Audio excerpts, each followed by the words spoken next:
Hello, what is up mga momsters, sir ma'am? Ako po si Ralph C. Fry, isang visual artist from Manila, and today we are going to unbox and review the Blockies X Marvel Spidey Amazing Friend. So ito yung box design niya. So we have Gwen Stacy, Ghost Spider, or Gwen Stacy or Ghost Spider. We have Spider-Man, the amazing Peter Parker, amazing level Spider-Man. Then we have Miles Morales, and we have Iron Man. Thank you very much, Blockies, for sending these toys and collectibles for unboxing, review, and customization.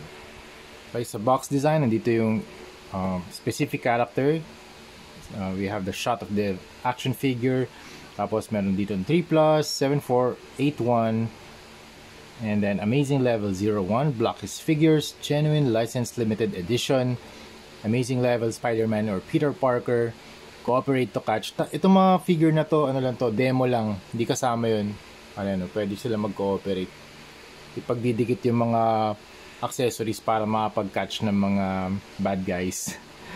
Exclusive accessories, tapos pwede nyo siyang i-post ng ganito, yung merong web na accessory. Web swinging, web accessory, yun, tama, web accessories. Sa back, meron din mga suction cups, spider silk, and sa foot, pwede nyo siyang ilagay. Multi-use or suction pads. You have Spider-Man, Miles, Ghost Spider, and Iron Man. Yan. Tapos ito yung manual niya. Front and the back. There you go. Yan. Tapos yung manual niya, specific sa per character, makikita nyo kung paano siya bubuuin. Very basic, very simple, very fun to build. This is very nice. Thank you very much, Blockies, for sending these. Yan, super cool na mga building experience. So nandito na sila. So we have Iron Man, ito si Gwen Stacy, and we have Miles Morales, and we have Spider-Man Peter Parker. So start tayo dito kay Peter Parker. Meron din siyang kasamang mga alt hands kung gusto nyong palitan yung kamay niya, yung mga web. Kung gusto nyong palitan yung kanyang web swinging hands or web shot na hands. Saka meron din siyang character profiles like Ghost Spider, Miles Morales, Iron Man, and Spider-Man. Thank you very much, Blockies. Tapos makikita nyo dito yung QR code ng Blockies. I think pupunta to sa kanilang Facebook page. Yan. Thank you, Blockies. Ayan. Hashtag Blockies and hashtag Blockies Marvel. So mamaya marami tayong Transformers na i-review. Blockies Transformers. So, nakahanda na yung mga hashtags natin. Okay, start tayo kay Spider-Man. Itong mga collectibles na to stands around tatayo ko lang siya. Stands around 5, tama ba? 5 inches.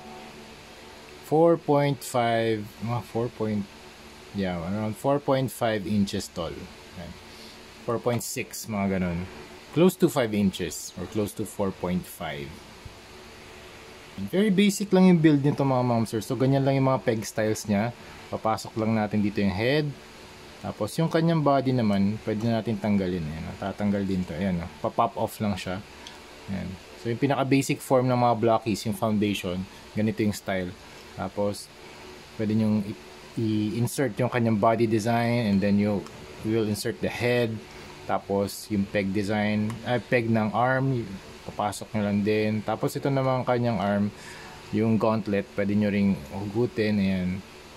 Natatanggal din siya. Very basic build. Very fun to build. Super nice. It's a family building experience. Super cool. Nagbubuo kami as a family. Super na-enjoy namin tong Blockies. Kaya thank you very much, Blockies, for these toys and collectibles, dahil we are spending quality time with my family. Super cool experience talaga.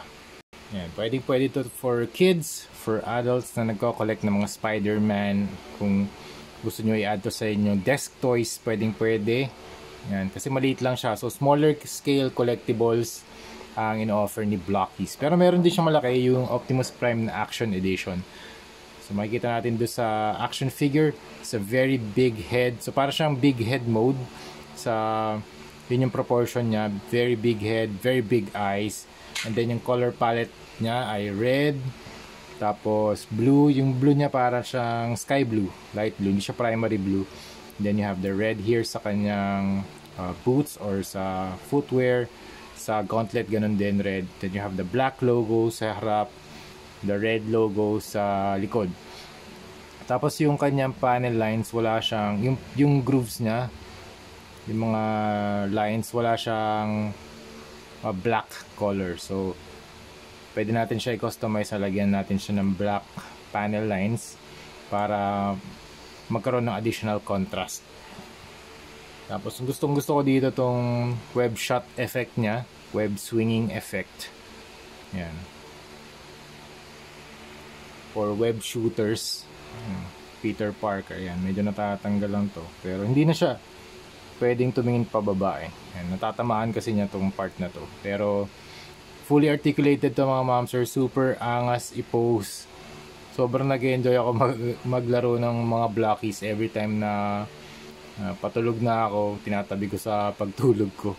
Tapos gumagawa rin ako ng video content bago matulog. Kagabi ginawa ko yung Optimus Prime tsaka Loki tsaka B127 from Transformers 1. So meron siyang suction cup sa likod. Ang ganda ng kanyang mga grooves dito sa face. Yan siya. Panel line siya pero wala siyang color. And then you have the chest armor, chest design, black logo, black Spider-Man logo. Medyo pointed yung mga legs.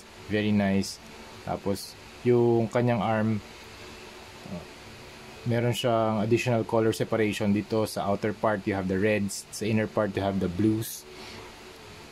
And then you have the gauntlet, and then yung arms niya medyo mas malalaki. So ang ganda ng proportion, pang kids and adults talaga na gusto maglaro ng mga smaller scale na mga action figures. Super articulated, ball joint lahat, kaya pwede nyong galawin sa kung gusto nyong kung anong gusto nyong pwesto.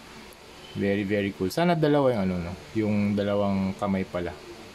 Tapos lagyan pa nila ng effect. Hindi ko alam kung magkano yung price nito sa market. Hindi ko alam kung siguro hindi ko sure kung magkano yung box. Magkano yung per box niya. Pero lalabas na to sa market. Tingnan lang natin kung magkano. Okay? So thank you very much Blockies for sending this to me. Nasaan tayo? First to experience yung mga gantong klaseng toys from them. Kaya yun, thank you very much. Gagawa ko ng maraming videos for you and for your brand. Yan, yung web shot effect niya, color white. Dito naman kay Gwen, color pink. Dito kay Miles, color red naman. So iba-iba sila ng colors. Pero maganda dito mga momser, pwede kayong magkaroon ng mga switch outs. So, pwede nyong gawin na iba yung head ni Peter Parker. So, pwede siyang naka-disguise as Peter Parker. Yan. Peter Parker naman pwede dito kay Gwen Stacy. So, yun yung maganda kay Blockies. Compatible lahat. So, pwede nyong palitan yung arm, pwede nyong palitan yung mga web effects niya, yung kamay, yan. Astig na nung mga mabibuild nyo kung ganun. Kasi, pwede nyong i-mix and match yung mga pieces. Okay, dito naman sa legs, very nice, stable siya, wala siyang loose joints. Sa legs, very bulky. And dito naman sa kanyang feet, nakakatayo naman siya. So, yan, so very nice action figure. So next, Miles Morales, halos the same lang, wala halos pinagbago. Color palette niya, black, white and red. So we have the very big eyes, very big head again. Halos same mold lang, pinalitan lang tong chest na part. Different logo. Yung logo niya mas para siyang naka-invert. Mas mahaba lang tong part na to ng legs. And then mas maliit ng konti. And then color red, very glossy yung kanyang finish. Dito rin glossy. Tapos yung body niya matte.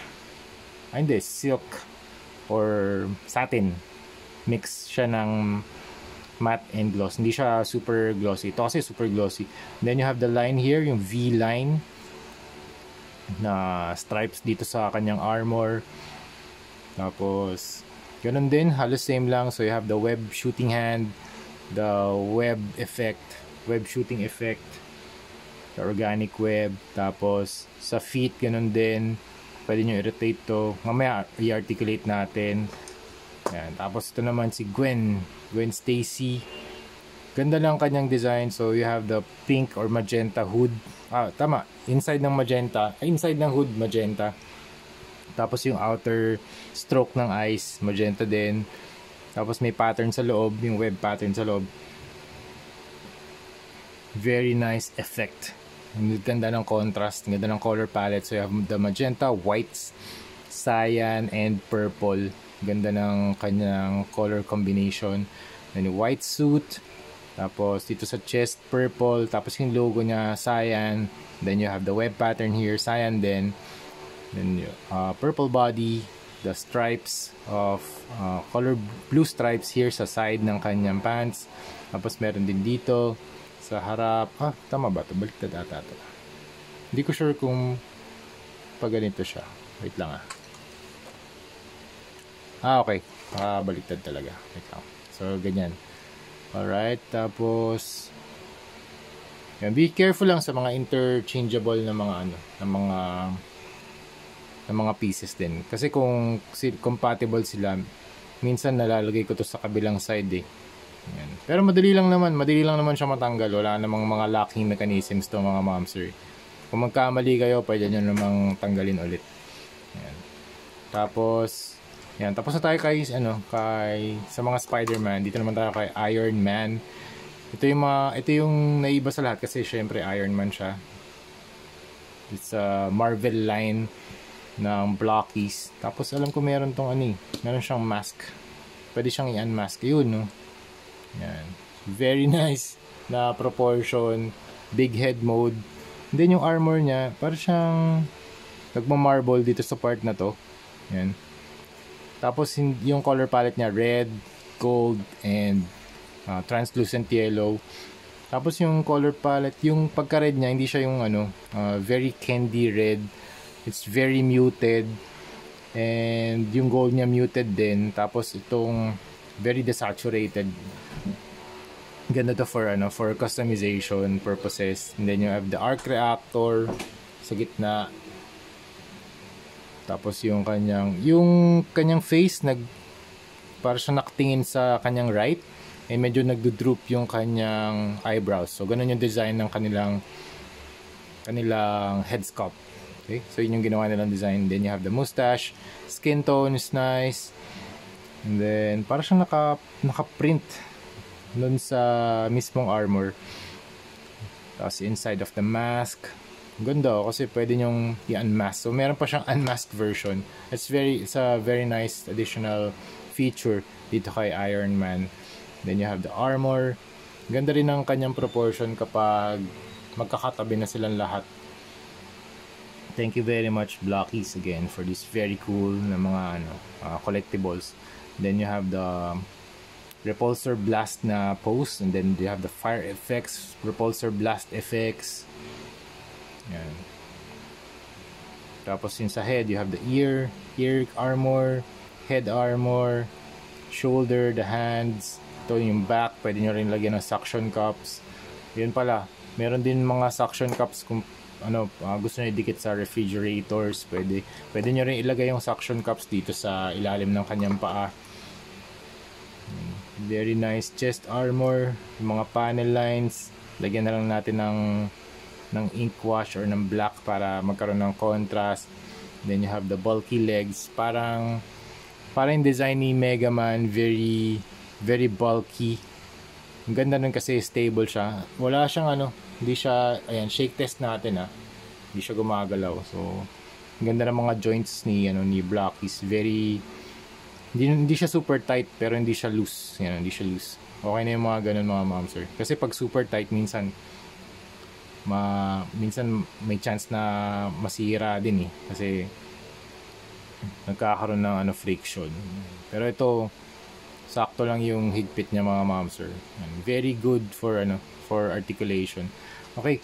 Actually, speaking of articulation, i-articulate na natin si Spider-Man. Okay, ganun din head.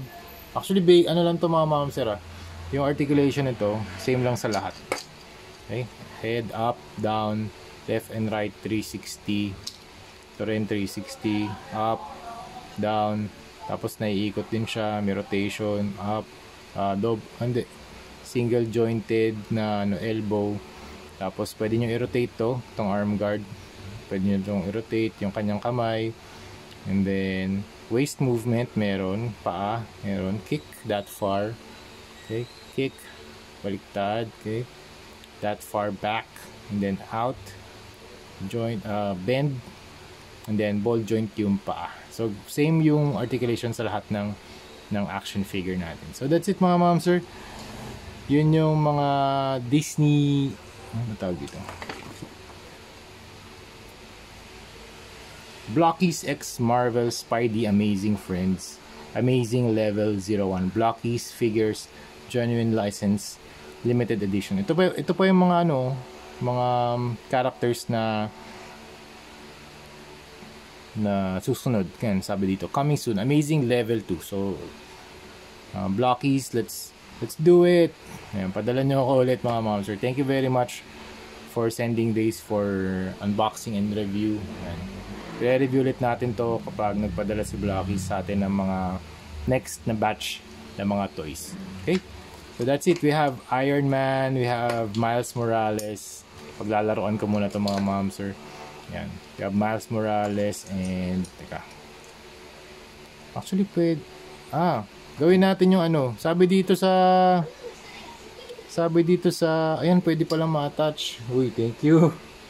Sabi dito sa review, pwede daw siyang makahuli ng spider web. Okay? Ayun. Okay. Try natin dito okay, nag-interlock din siya. Nice. Pwede nilang huliin si Iron Man. Yan sa gitna. Teka, halagay ko lang Yun, so pwede nyo gawin yung mga scenes na ganito na pwede kayo may hinuhuli, parang tag team. Nag-team up sila para huliin si Iron Man sa gitna. Kasi nakalagay yan dito sa manual Ayan Spider web, cooperate to catch. Ayan, cooperation mode, yan, co-op mode, tatlo kayo. Pwede kayong humuli ng mga ng mga bad guys. So this time, pwede natin i-demo si Iron Man na pinagtutulungan ng mga Spider-Mans. Alright, that's it mga ma'am sir. Thank you very much for watching and see you sa next video. Bye-bye. Thank you very much, Blockies. Ito, Blockies. Thank you, Blockies.